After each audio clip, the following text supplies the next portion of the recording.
dari Angels, kami akan mempresentasikan tugas konsep sistem informasi kami. Pertama-tama, kami akan memperkenalkan diri. Saya Johanna Tobing sebagai ketua.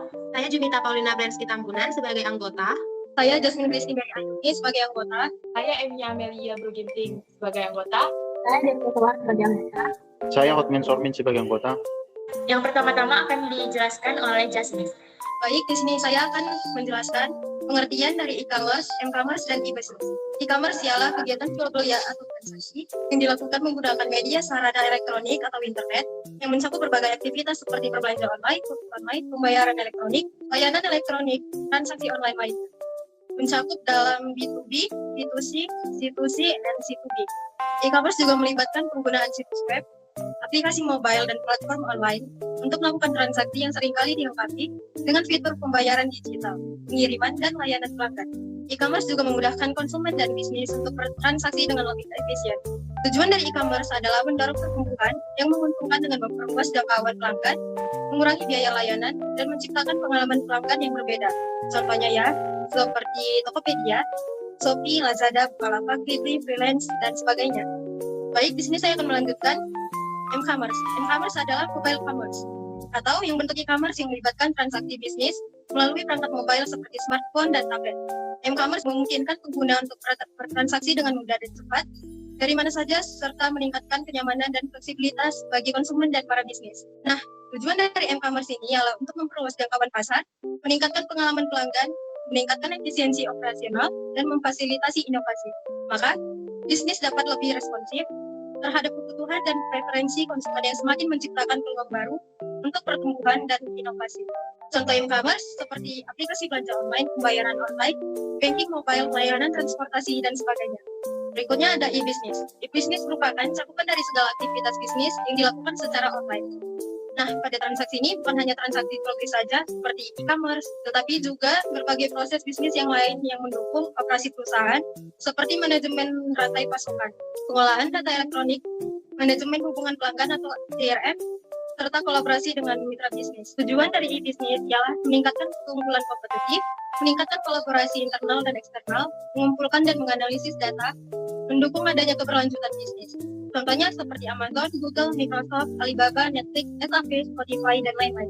Yang kedua, perbedaan e-commerce, m-commerce, dan e-business. E-commerce dalam praktiknya mirip seperti UKM, namun pengerjaannya dilakukan menggunakan media elektronik. Saat ini mungkin banyak yang lebih mengenalnya melalui penawaran di internet. Omset bisa ditingkatkan dengan menjalin kerjasama seperti penjual tangan kedua ataupun sejenisnya. Dana yang digunakan untuk menjual e-commerce lebih sedikit dibandingkan dengan bangunan ruko atau tempat jualan offline. Yang terakhir, pengelolaan keuangan bisa dilakukan dengan lebih efisien dengan melibatkan transaksi secara online. M-commerce merupakan sistem dagang secara online dengan memanfaatkan telepon seluler atau sejenisnya. Transaksi pemasaran produknya tentu serupa belanja online. Reseller kebanyakan juga menggunakan jenis bisnis ini. M-banking juga sering digunakan untuk membantu transaksi pembayaran bagi pelanggan dan penjual. E-business. Secara istilah, e-business merupakan sebuah kegiatan bisnis yang menggunakan sistem jualan online. Di dalam sebuah e-business tidak hanya berhubungan dengan cara menikmati hidup, namun juga pengelolaan SDM dan produk serta jasa. Pemrosesan data internal dan eksternal dilakukan dengan metode lebih efektif dan efisien. Yang terakhir, di dalamnya meliputi e-commerce dan segala bentuk dagang melalui media internet.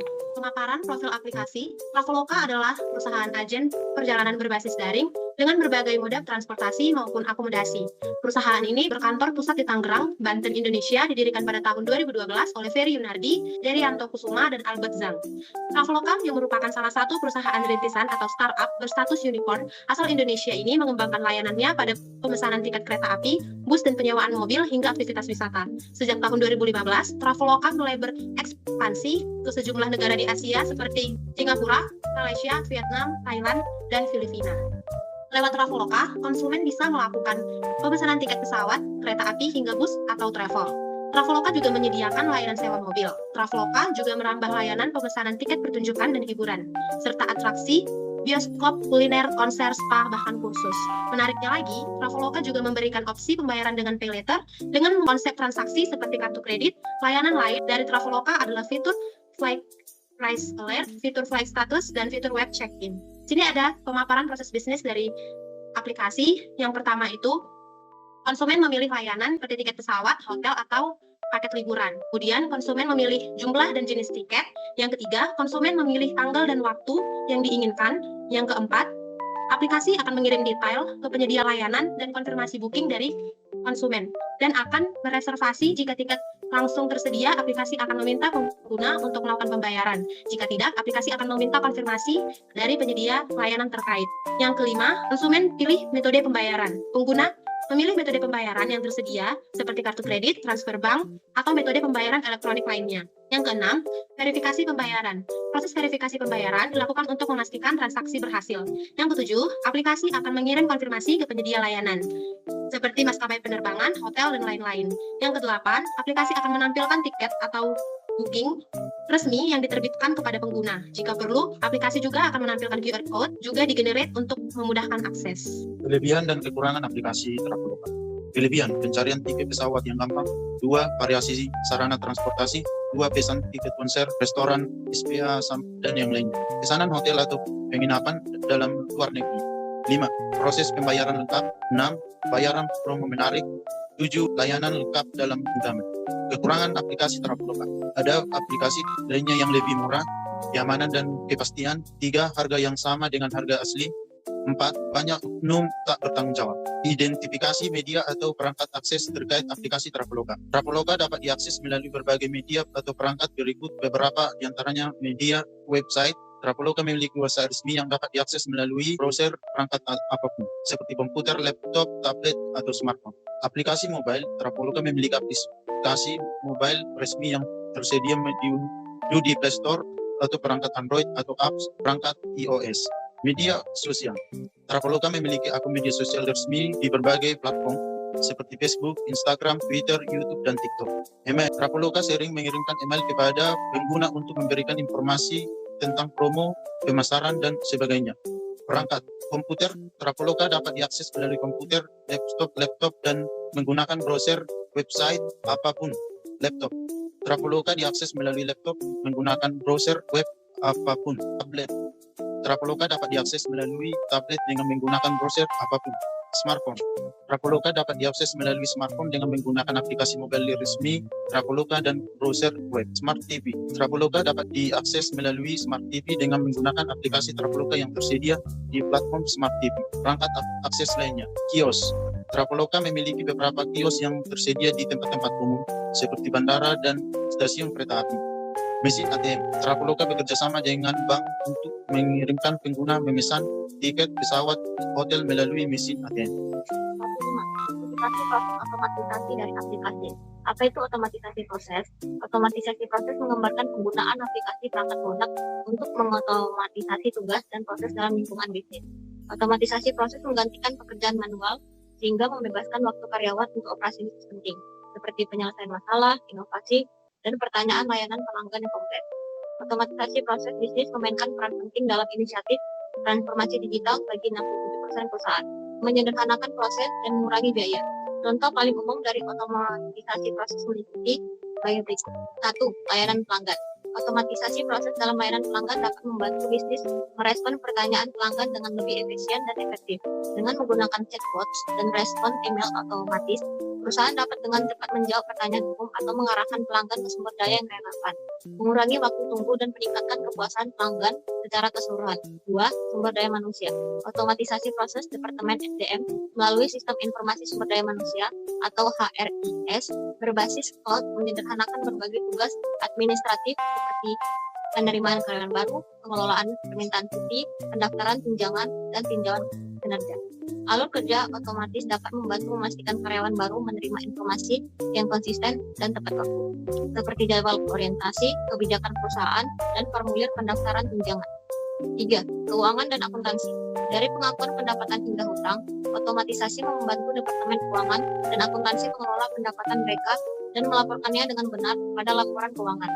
Alat seperti perangkat lunak pesanan tunai mengurangi entry data manual dan menyederhanakan proses faktur, memastikan tagihan dibayar segera. Perangkat lunak pengambilan keputusan kredit otomatis dapat membantu Departemen Keuangan dengan cepat menilai kelayakan kredit dan membuat keputusan yang tepat mengenai permintaan pinjaman atau transaksi keuangan lainnya.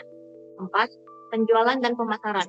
Dalam penjualan dan pemasaran, otomatisasi proses yang cerdas meningkatkan perolehan prospek, pemeliharaan, dan upaya penilaian. Kampanye pemasaran otomatis dapat dirancang untuk memberikan konten yang dipersonalisasi kepada prospek berdasarkan minat dan interaksi mereka dengan merek, sehingga meningkatkan tingkat konversi dan keterlibatan pembeli. 5. Rantai pasokan dan logistik. Otomatisasi proses memungkinkan bisnis mengoptimalkan rantai pasokan dan operasi logistik mereka dengan mengotomatisasi manajemen inventaris, pemenuhan pesanan, dan tugas pelacakan pengiriman.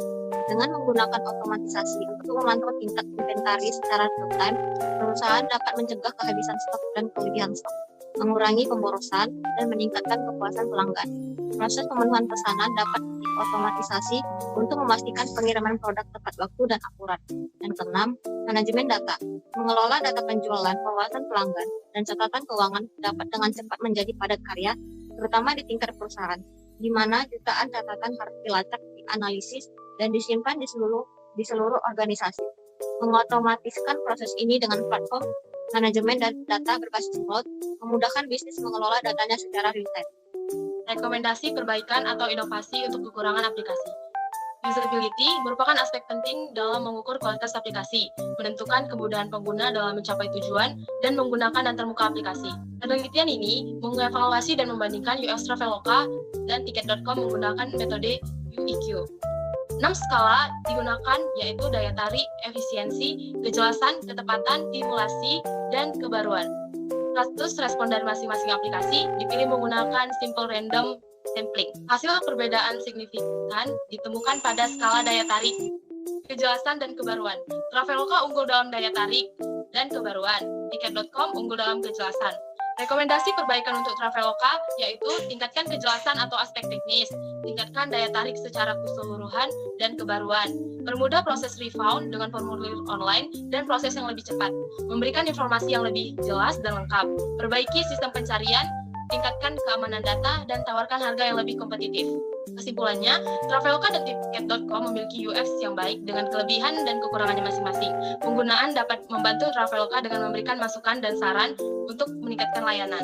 Informasi ini berdasarkan laporan penggunaan dan mungkin tidak mencerminkan pengalaman untuk semua orang. Traveloka mungkin sudah melakukan upaya untuk mengatasi kekurangan yang disebutkan. Pengguna dapat menggunakan informasi ini untuk memilih aplikasi yang paling sesuai dengan kebutuhan masing-masing. Traveloka dan Tiket.com dapat menggunakan hasil penelitian ini untuk meningkatkan layanan mereka dan memberikan pengalaman pengguna yang lebih baik. Sekian dari yang dapat kami presentasikan. Terima kasih.